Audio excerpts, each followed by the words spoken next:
Las evidencias del orgullo y cómo se oculta en nuestra vida.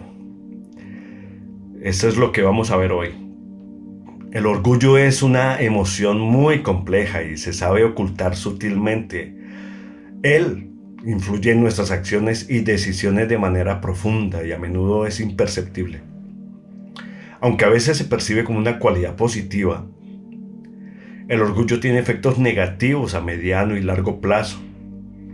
Y se sabe ocultar tras comportamientos aparentemente inofensivos. Así que es crucial comprender cómo el orgullo se infiltra en nuestra vida diaria, disfrazado en diversas actitudes y comportamientos. Y hay que reconocerlo y hay que abordarlo adecuadamente. Vamos a ver algunas de las distintas formas en las que el orgullo se camufla y las consecuencias que puede tener tanto en nuestra vida espiritual como en nuestras relaciones interpersonales. El orgullo se manifiesta y se evidencia de manera muy sutil y sabe ocultarse en nuestra vida diaria, en nuestro día a día, y eso hace que sea difícil de reconocerlo. Algunas formas en las que el orgullo puede aparecer y camuflarse en nuestras acciones y actitudes es, por ejemplo, la autosuficiencia. Y es una de las manifestaciones más comunes del orgullo. Y esto ocurre cuando confiamos excesivamente en nuestras propias habilidades y recursos, minimizando o ignorando nuestra dependencia de Dios o la ayuda de los demás. Decimos y afirmamos que no necesitamos ayuda, lo cual es un reflejo del orgullo. La autosuficiencia se caracteriza por una completa independencia de Dios, una condición espiritual y emocional que la Biblia nos advierte en repetidas veces. La autosuficiencia se presenta de diversas maneras y es la creencia de que uno puede manejar todos los aspectos de su vida sin la ayuda o intervención de Dios, sin la ayuda de nadie.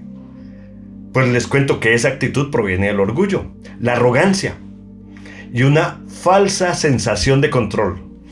Es la idea de individualismo.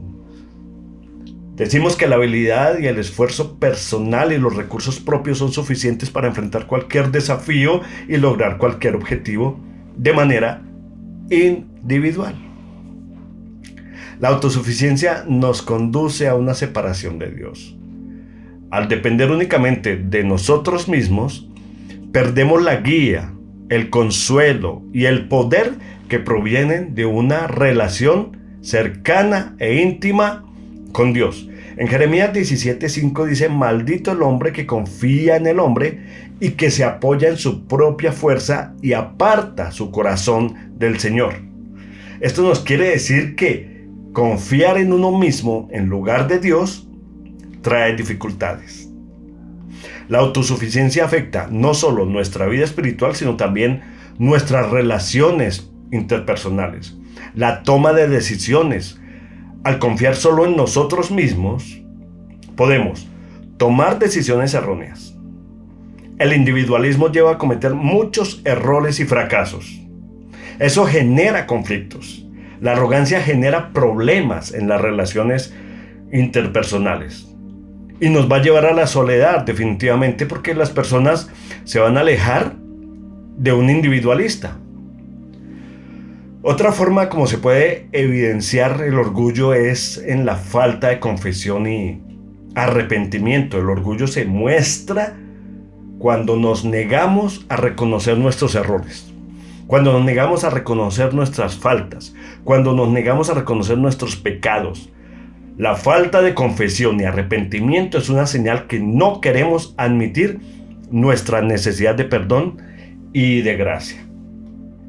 En 1 Juan 1 dice: si decimos que no tenemos pecado, nos engañamos a nosotros mismos y la verdad no está en nosotros. Si confesamos nuestros pecados, Él es fiel y justo para perdonar nuestros pecados y limpiarnos de toda maldad. El orgullo lleva a una negación del pecado, donde la persona se niega a admitir sus propios errores y sus propias faltas. Esta actitud nos niega la posibilidad de experimentar la gracia y el perdón que Dios ofrece. Pero también nos separa de nuestros seres queridos, porque nuestro orgullo no permite que pidamos perdón si hemos ofendido.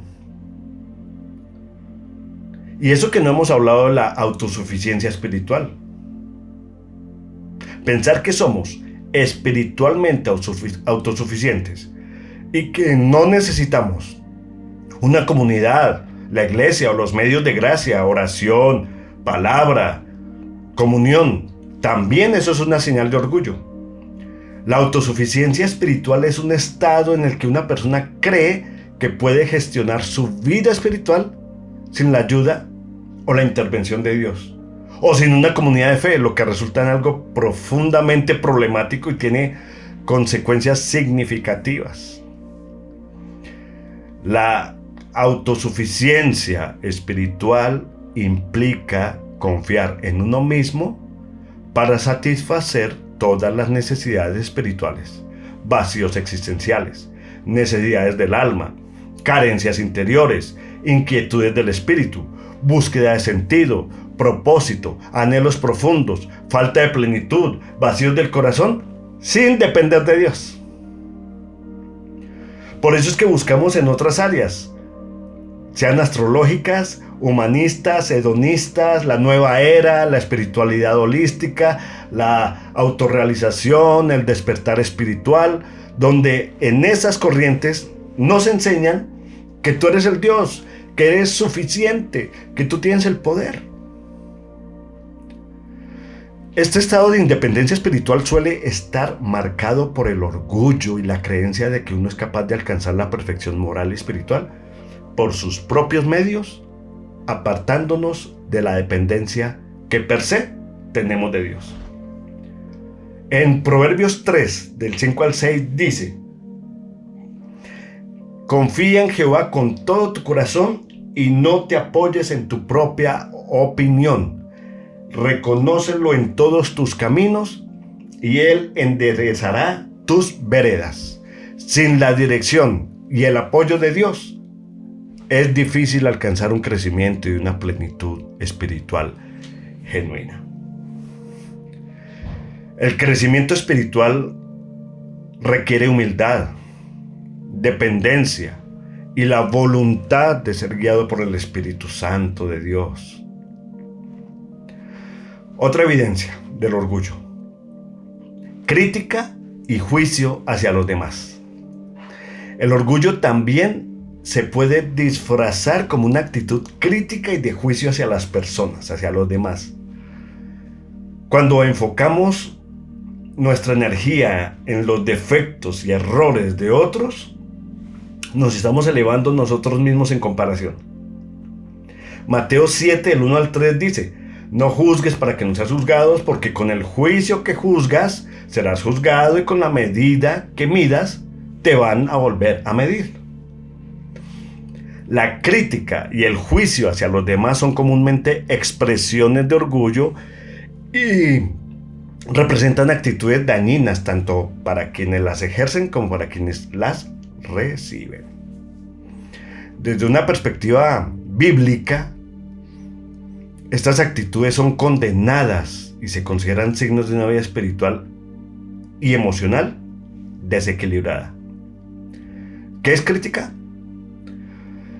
Hacer comentarios negativos o encontrar faltas en los demás de manera persistente y no constructiva. ¿Y qué es juicio? Formar opiniones condenatorias sobre los demás y muchas veces, si no la mayoría, sin un conocimiento completo de las circunstancias o las intenciones. El orgullo nos lleva a creer que somos superiores a los demás y eso se manifiesta a través de la crítica constante. Todo lo criticamos. Esta actitud refleja una falta de humildad y comprensión de nuestra propia imperfección. El Señor nos dice en Lucas: ¿Por qué miras la paja que está en el ojo de tu hermano y no echas a ver la viga que tienes en tu propio ojo? Jesús utiliza para mostrarnos que la hipocresía de juzgar a los demás, o con esa hipocresía juzgando a los demás, estamos ignorando nuestras propias faltas.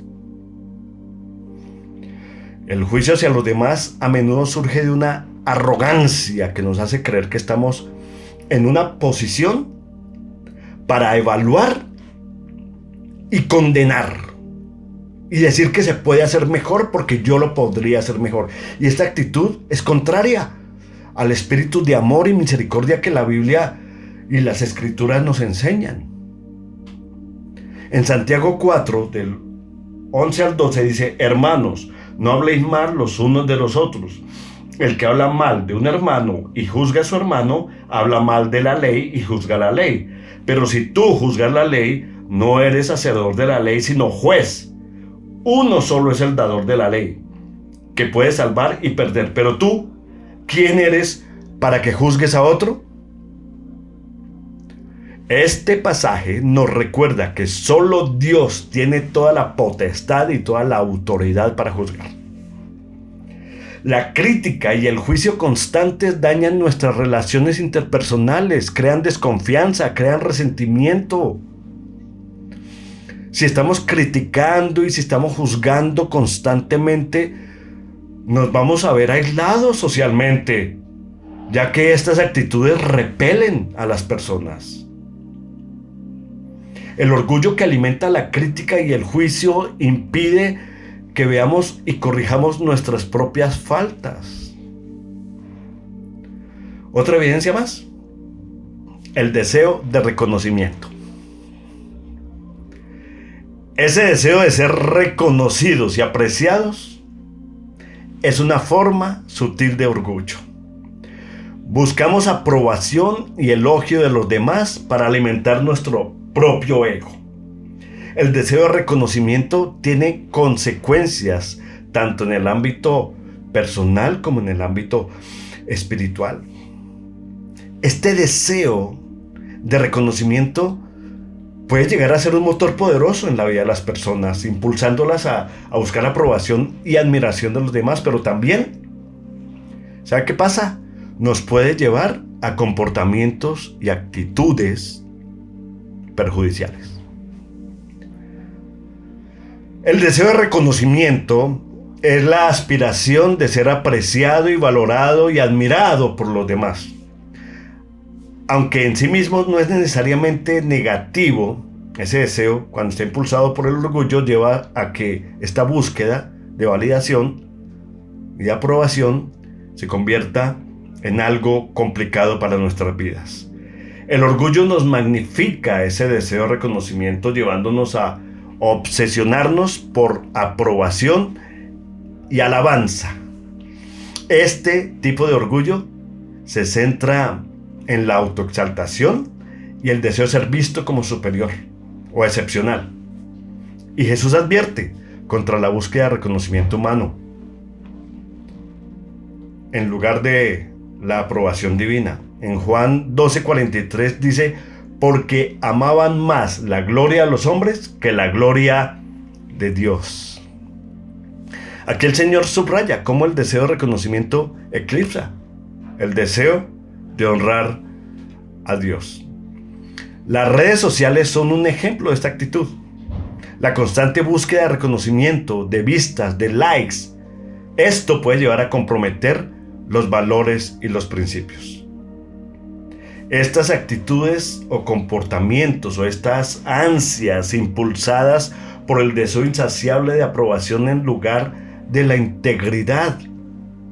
Depender de la aprobación externa nos lleva a una inestabilidad emocional, ya que la autoestima y el sentido de valía se basan en las opiniones de los demás, y esas opiniones, ¿qué pasa? Son cambiantes. Este deseo de reconocimiento genera competencia, genera envidias, dañando, por supuesto, las relaciones interpersonales, creando un ambiente de comparación constante. En Gálatas 1 al 10 dice: ¿Busco ahora el favor de los hombres o el de Dios? ¿O trato de agradar a los hombres? Pues si todavía tratara de agradar a los hombres, no sería siervo de Cristo. Este versículo nos llama a priorizar la aprobación de Dios sobre la de los hombres. Hay más evidencias. Por ejemplo, la resistencia a la corrección. Rechazar la corrección y el consejo es otra manifestación del orgullo. Con esta actitud no queremos admitir que podemos estar equivocados o que necesitamos mejorar. En Proverbios 21 dice: el que ama la instrucción ama la sabiduría, mas el que aborrece la reprensión es un ignorante. La resistencia a la corrección se refiere a una tendencia a rechazar o a ignorar los consejos y sugerencias que buscan mejorar nuestro comportamiento, prácticas o decisiones. Esta resistencia puede ser consciente o inconsciente y se manifiesta de diversas formas, desde la negación abierta hasta la evasión. Es decir, nos enfrentamos y nos mantenemos en nuestra arrogancia, negando aceptar los errores y la corrección, o simplemente nos evadimos y evitamos la confrontación. El orgullo nos lleva a creer que no necesitamos corrección, ya que nos percibimos superiores y hasta infalibles. Aceptar la corrección es esencial para nuestro desarrollo personal. La negativa de aceptar la corrección impide el crecimiento y la mejora en diversas áreas de nuestra vida, desde las habilidades profesionales hasta nuestras relaciones interpersonales. Otra evidencia más: la comparación con los demás. Compararnos con otros, ya sea para sentirnos superiores o inferiores, es una manifestación del orgullo. La comparación, genera envidia, celos, resentimiento, una falsa sensación de superioridad. En Gálatas 6:4 dice: así que cada uno someta a prueba su propia obra, y entonces tendrá motivo de gloriarse solo respecto de sí mismo y no de otro. El orgullo intensifica esta tendencia, llevándonos a buscar validación a través de la superioridad sobre otros. Y esta actitud de comparación no solo afecta nuestra percepción personal, sino que también distorsiona nuestras relaciones, distorsiona nuestras prioridades. En 2 Corintios 10:12 dice: porque no nos atrevemos a igualarnos ni a compararnos con algunos que se alaban a sí mismos. Por ello, midiéndose a sí mismos y comparándose consigo mismos, no son juiciosos. Aquí Pablo nos está advirtiendo que la insensatez de compararnos unos con otros resalta que tales comparaciones son perjudiciales. La comparación genera sentimientos de inseguridad, celos, envidias. Al enfocarnos en lo que otros tienen, en lo que otros hacen, lo que otros logran y sentirnos insatisfechos con lo que poseemos o hacemos, eso nos hará infelices. Fomentemos el crecimiento espiritual, fomentemos la cooperación. La comparación conduce a una competencia destructiva donde el éxito de los demás se percibe como una amenaza. Compararnos con otros nos hace insensibles a nuestras propias bendiciones y logros. Y eso alimenta en nosotros un espíritu de descontento y falta de gratitud. En Santiago 3:14 al 16 dice: pero si tienen celos amargos y contención en su corazón, no se jacten ni mientan contra la verdad, porque esta sabiduría no es la que desciende de lo alto, sino terrenal, animal, diabólica, porque donde hay celos y contención, allí hay perturbación y toda obra perversa. Este pasaje entonces nos está advirtiendo contra los celos y la contención que pueden surgir de la comparación. La humildad y el aprecio por los demás son antídotos contra el orgullo y la comparación. Ahora miremos por último otra evidencia del orgullo: el control y la manipulación. Ese deseo de controlar situaciones o personas para que actúen conforme a nuestra voluntad, conforme a lo que nosotros planeamos y queremos. Eso es otra manifestación del orgullo. Queremos que las cosas se hagan a nuestra manera. No aceptamos la libertad o la independencia de otros. Ni siquiera permitimos que se equivoquen. El concepto de control y manipulación abarca una variedad de comportamientos y tácticas que una persona o un grupo utiliza para influir, gobernar o dominar a otros. Este comportamiento está impulsado por el orgullo y es extremadamente perjudicial en las relaciones interpersonales, en los ambientes laborales, en la congregación y en otros contextos. ¿Qué es control? Es el intento de dirigir o influir en el comportamiento de otros para que actúen conforme los deseos de quien ejerce el control. Esto puede incluir la imposición de reglas estrictas, la supervisión constante y la restricción de la libertad del otro. ¿Qué es manipulación?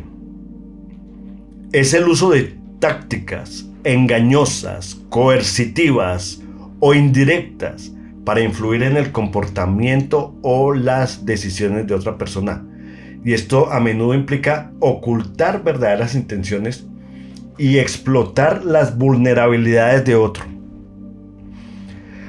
Hay tácticas de control y manipulación.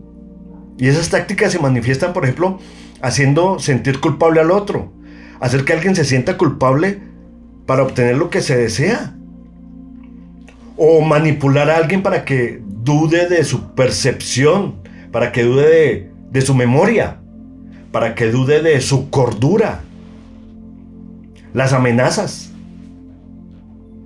Usar amenazas de consecuencias negativas para forzar que se lleve a cabo algo que yo requiero. El aislamiento, por ejemplo. Separar a las personas o a los individuos de sus amigos, de sus familiares, para aumentar así la dependencia hacia nosotros. La exageración. Distorsionar la realidad para influir en la percepción del otro y en las decisiones del otro, para que ese tome decisiones o para que yo pueda manipular sus decisiones y las tome a favor mías, exagerando. En 1 Samuel, el rey Saúl intenta manipular y controlar a David debido a su envidia y miedo a perder el poder. La serpiente manipuló a Eva para que desobedeciera a Dios comiendo del fruto prohibido, usando el engaño y la distorsión de la verdad. Y de esta manera la serpiente logró lo que estaba buscando. El orgullo nos lleva a creer que nuestros deseos y nuestras necesidades son más importantes que la de los demás. Y así justificamos el control y la manipulación.